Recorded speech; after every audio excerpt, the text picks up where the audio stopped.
But I want to bring to the forefront today a little bit of a shadow and a new choice to be made. An awareness that you maybe haven't had before, or you've not wanted to admit even to yourself. And sometimes, even when we admit these things to ourselves, we're like, nah, I'm still going to keep on doing it. And that's perfect too. It's interesting how society have made certain obsessions good to have. And I say obsessions, dedications, motivations in quotation marks, because at the end of the day, they're all just us having a life experience. But somebody is deciding which obsessions are 100% okay to have, even good to have, and which are not. And the interesting thing is, no obsession is good or bad. It is what it is. We are simply doing some introspection in what is the driver for your obsession. At the peak of my high achievements, I was a full-time coach, a part-time spinning and fitness instructor, a mom to 2 beautiful boys, a wife, and an IronMan athlete. And to the world, I was the Energizer Bunny who had it all and did it all.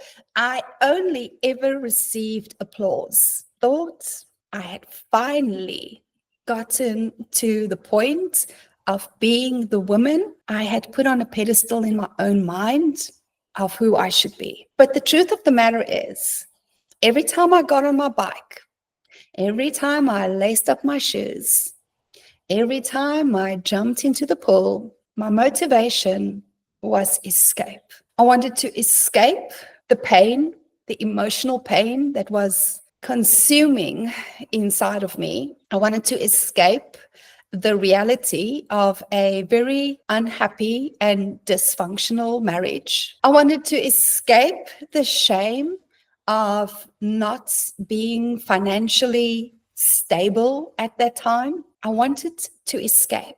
And so I used all the things that I was conditioned to believe is good for me. Building a business, being super fit, achieving incredible feats on the bike and in Ironman. I was using all of these things as a way to escape. And this is a theme that I have come across in so many of my clients.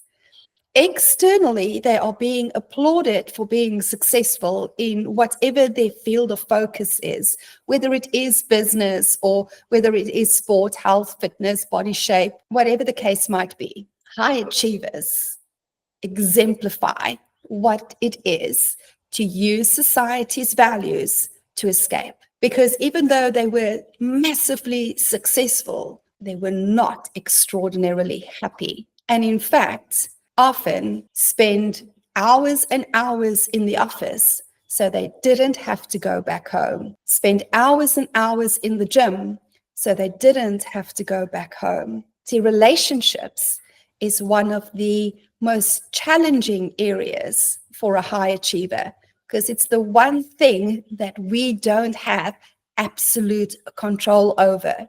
So in a way to regain a sense of control, we actually channel our energies into the things that we feel we can dictate the outcome in if we just work hard enough. Nothing wrong with it.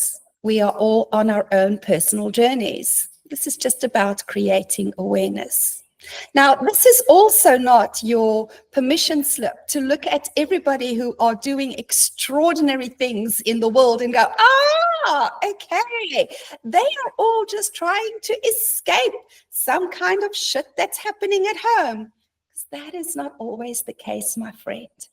Today, instead of trying to escape, every time I go to train, every time that I am creating in my business, every time that I'm working with a client, it's no longer to escape, but to express who I choose to be. So are you escaping or are you expressing? No judgment, no shaming, just awareness. And in this, what we are also finding is that there's yet another recognition that life is all about the internal experience of everything. We can Stop judging the external, because it doesn't matter what the external looks like. It's your experience of the external that is the only thing that matters. You are only here to experience life as who you are. The human that you are is experiencing life for consciousness.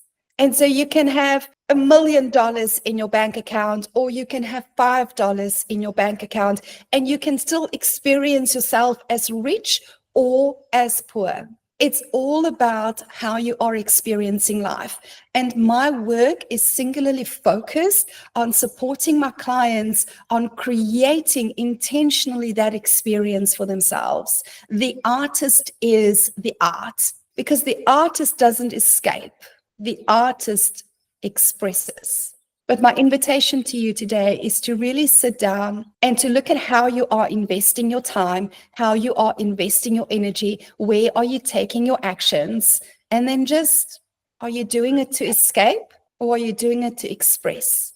And if you are doing it to escape, is it time for you to look at whatever it is that you are not wanting to deal with, whatever it is that you are trying to get away from, so that you can get into a space of complete and utter fullness and power and start expressing your most brilliant self?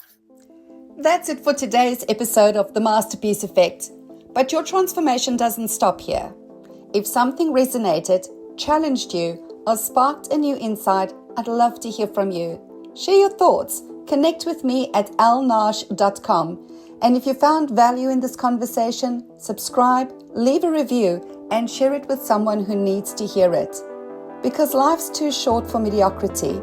Let's create a masterpiece. See you next time.